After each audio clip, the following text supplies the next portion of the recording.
Well, right now, I have a special guest. We have Brother Ken, who has served as General Superior of the Brotherhood of Hope since 2013, and currently he leads the Catholic Campus Ministry at the University of Minnesota. This year, the Brotherhood, believe it or not, celebrates its 40th anniversary. Wow. Thanks so much, Brother Ken, for joining us. Well, is it really cold right now there in Minnesota? Actually, no. For Minnesotans, I think it's the mid 30s, which is like tropical for Minnesota.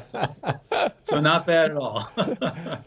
Well, we have full disclosure. Brother Ken, myself, Jay, Bonnie, we're all in the same class at the MAN program at St. John's Seminary. Wonderful times. We were in the first class together. Seems like only yesterday. I was joking with Brother Ken. We haven't aged one bit, right? Not at all. Not that I can tell, at least. And wasn't, Brother Ken, weren't you like the number one and first graduate? Yes, it had nothing to do with my academic record. It was simply my last name was alphabetical. It's an A, so I had the privilege of getting the first master's degree from Masters of Ministry. It was a great program, for a whole bunch of us that were already in the middle of our service, our career. In fact, I'm grateful I went to get a master's later than earlier because I had so much more life experience to kind of bring to the education that was given to me. Super grateful for the education and also the relationships that got built there. Brother Ken, could you tell us about your vocation and just how you came to be aware of the Brotherhood of Hope community and become fond and attached to them? Sure. My family, very devout Catholic family, I'm from New York City originally. I'm not a Yankees fan, so don't hate on me.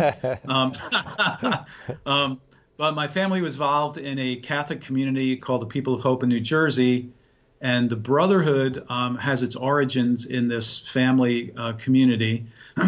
Our founder is a priest named Father Philip, who actually is now incarnated into the Archdiocese of Boston. When I went to Rutgers University in New Jersey, and the brothers were serving there in college ministry, college outreach. I got there, wasn't that interested initially. I was doing the fraternity life, kind of not really living my faith very well.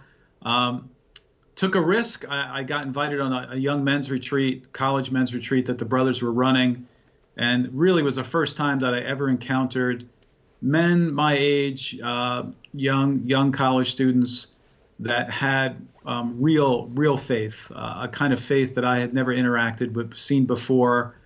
They talked about God and Jesus in a way that was very personal to them, and that had just a huge impact. So on that weekend, the end of that weekend, there was the opportunity to just a very simple way, just the guys that were there prayed for anybody who wanted to have a deeper encounter with the Lord. And that happened for me. My life really separates into two parts, before that retreat and after. And then in God's mercy, when I went back to Rutgers University and there was this very fledgling new faith, the brothers were there to help me help answer tons of questions I had and continue to give me good guidance to grow in my faith. And by the time I got to the end of my college career, I loved their life together and their mission to reach out, especially at the college level, to those who were unchurched and fallen away, in many ways kind of lost sheep, and to help bring them back, or for the first time, to the life of the church, because that's what they did for me. Yeah, and maybe if you could expand on that, Brother Ken, too. Tell us a little bit about, I know you have a home here in the Archdiocese of Boston, but you serve in other locations as well. The Brotherhood's around in different college campuses. But maybe if you could talk about that and where you are and some of your charism. Sure. So our charism is what we call the all-sufficiency of Christ, that Jesus satisfies the deepest desires of the human heart. And so presently we are at, I think, five different campuses. We're at Northeastern there in the Archdiocese, and we reach out to a number of the smaller schools that are right around Northeastern. We're at Rutgers University in New Jersey. We're in 2 schools in Florida, Florida State and the University of Central Florida, which you would be surprised. University of Central Florida is the largest university in the country. Wow. And then more recently, last 7 years, we are also at the University of Minnesota, our first opportunity to serve away from the East Coast. In all these situations, we have mostly been in big public state universities where there are just thousands and thousands of Catholic students, but very little resources. And in almost all of the situations, the bishops have invited us in, and these have been underachieving situations. You could see there was a lot of potential, but it just wasn't being reached. And I have to say, to God's glory, usually in about 4 or 5 years in each one of these situations, a campus went from being, like I said, very, very kind of underachieving, not a lot of life there, to literally a flourishing campus ministry from in terms of numbers of participation, student leaders, vocations, great marriages, students graduating and getting involved in their parishes and starting ministries. And so it's been a very, very encouraging number of years, a lot of fruit with the grace of God. Great. Brother Ken, you're describing a very hopeful situation that you create. Ironically, my Episcopal motto, a motto that I chose as a bishop, is Jesus sola nobis spes. Jesus is our only hope, which makes me think of your motto and the anchor. And could you tell us about your motto and your sense of hope as a community? Right, sure. So the name, the Brotherhood of Hope, connects directly, Bishop, to what you just shared, that the one hope that will never disappoint us is Jesus. And as good as everything else is, and so many people that love us and care for us, no one can satisfy and reach into the hope that we need like the Lord. And so the anchor is from the scriptures in Hebrews. There's a great reference there that our hope is anchored in heaven.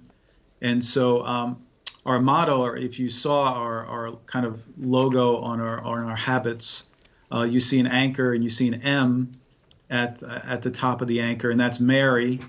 Mary alongside of Jesus. There is the anchor, and so that's what we've seen. Our ministries are very, very Christ-centered.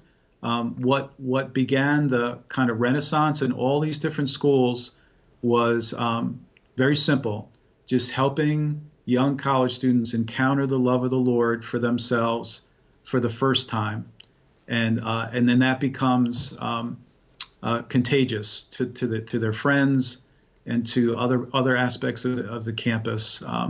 So the anchor comes from Hebrews. Our hope is anchored in heaven, and that's how we hope we live also, as ambassadors of hope that remind people, that. So, for example, right now the great suffering with the COVID virus. Our world is in such suffering, so much turmoil. And we have hope, right? We have hope for the vaccine that will help us. But our ultimate hope is, in Advent, is so concentrated on this, that one day there'll be no more sorrow or suffering or tears when we're with the Lord in heaven. So we want to be a reminder that there's hope for now, but our ultimate hope is in heaven one day. That's great. Well, it's been such a great time talking with you, brother. Brings back fond memories in the classroom. Thanks for being with us. If people want to find out more about the Brotherhood, where would they go? So we have a website, like everyone, just brotherhoodofhope.org, and we do try to keep it updated and have inspirational material on there, especially what's been happening with just thousands of college students around the country. So thank you so much for having us on the program. Congratulations on 40 years, yes, too. Yeah. That's a huge achievement. I can't believe you've been around that long. Yeah, no, I agree. Wow. God's been faithful. Yeah. All right, take care, brother, and stay warm this winter. Okay. God bless you. Merry Christmas.